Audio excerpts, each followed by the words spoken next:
daawadayaal ku soo dhawaada barnaamijka falaqaynta Bollywoodka.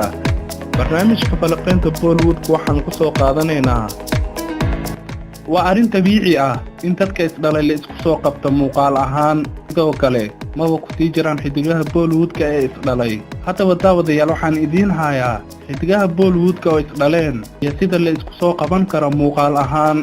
Waana wax jira daawadayaal dadka isdhalay in meel uun iskaga ekaadaan. xidigahan isdhalay haddana la isku soo qaban karo muuqaal ahaan waxaa ka mid ah Sunil Shetty ama Balwan iyo gabartiisa Atia Shetty. Atia Shetty waa adirishadii filimkii Hero kaasoo soo baxay 2015. Aditya Pankoli ama Indrabalil iyo wiilkiisa Suraj Pankoli. Suraj Pankoli waa adoorihii hogaaminaya isla filimkii Hero. Atia Shetty iyo Suraj Pankoli labadoodaba waxay ku soo caan baxeen isla filimkan Hero. adoorihii hore Bollywoodka iyo adirishadii hore Bollywoodka Rishi Kapoor iyo Neetu Singh waxay iska dhaleen superstar Ranbir Kapoor.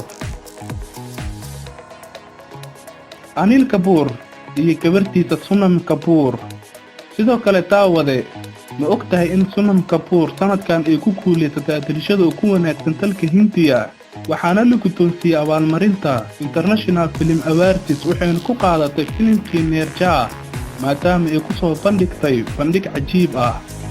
Shartukan Sinha ama Anjeex iyo gabartiisa Sonakshi Sinha.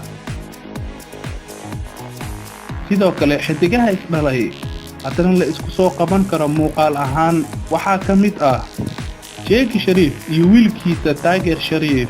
Tiger Sharif filimkiisa oo ku soo caan baxay waa Hero Banti kaasoo soo baxay 2014. Shakti Kapoor ama Manaqaaco iyo gabartiisa Sharta Kapoor. Sharta Kapoor waa adirishadii filimkii Aashiq 2 kaasoo soo baxay 2013. Saif Ali Khan iyo wiilkiisa Ibrahim Khan. Feroz Khan iyo wiilkiisa Farteed Khan. Amitabh Bachchan ama Ali Dheere iyo wiilkiisa Abhishek Bachchan. Dharamantar iyo wiilkiisa Sinitol.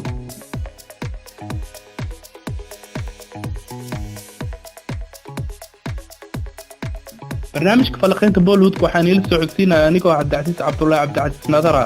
waxaa fududeeyay Som Films. amaana Allah sidaasi nabadgelyo.